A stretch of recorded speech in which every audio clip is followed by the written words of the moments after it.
She called her parents the night before, happy, excited to come home. But by morning, she was dead.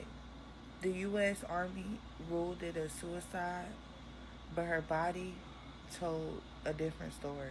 One that screams cover up, abuse, horror behind doors. LaVena tried to tell us, and the truth still hasn't been heard. LaVena Johnson was 19, bright, beautiful, bright and beautiful and proud to serve. She enlisted in the Army and was deployed to Iraq in 2005. Her parents and her family talked to her. She was cheerful, happy, counting down the days until she came home. But then there was a knock at the door. The military told her parents that she had committed suicide. They stated that she had herself in the open and shut, but her father, Dr. John Johnson, an Army vet himself, knew something was wrong. He demanded to see his daughter's body. And after he did, everything changed. Her nose was broken. Her lips were busted. Teeth knocked out. Burns on her hands. A chemical poured on her genitals. And the wound was not consistent with a suicide.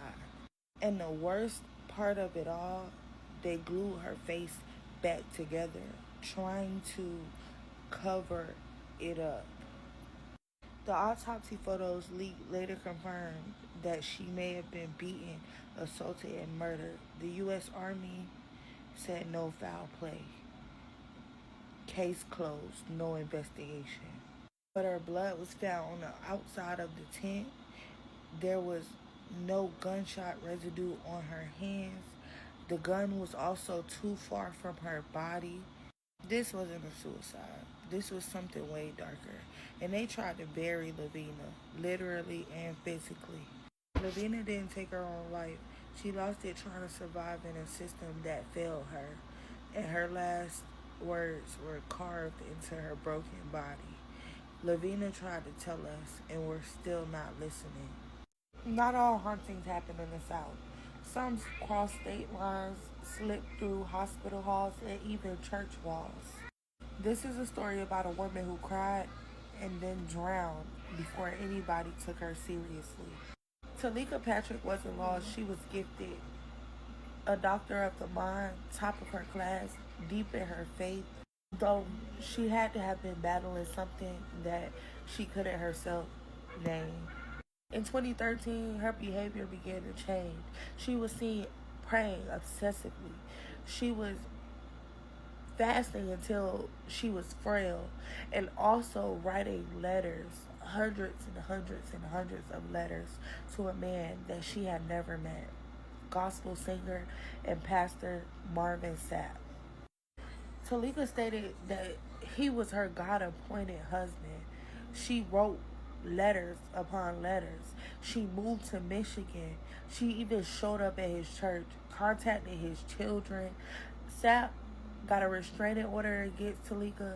The public said that she was delusional. But before Teleka disappeared, she uploaded one YouTube video. And in this video, Teleka is seen cooking dinner for no one, talking to somebody off camera, but nobody was there. She was speaking in a soft voice, sort of like she was in a trance. But one specific line stuck out. She said, "You don't have to be afraid. I'll protect you." Was she talking to Marvin? Or was she talking to something that was following her? On December 5th of 2013, she tried to check into a hotel with just cash. No ID, no phone, no nothing. Just literally cash. She looked scared. She looked like there was something wrong or something was coming. That same night, her car was found miles away inside of a snowy ditch. Keys gone, shoes still inside, no sign of her. 4 months later, Teleka's body was pulled from Lake Charles. They ruled it a drowning. Said she just walked into the water and never walked out. But her journal tells a different story. In her journal, she wrote, "My spirit is not my own." Some say she had a psychotic breakdown and she just basically lost it, went off the deep end. Others say she was trying to bind herself spiritually because she knew that what was coming, what she was under attack from, was something strong, something dark, something that maybe she couldn't handle. And maybe, just maybe, it got her. If you felt that chill, you're not alone. She tried to tell us, and we called her crazy. And now the water's the only thing that listened.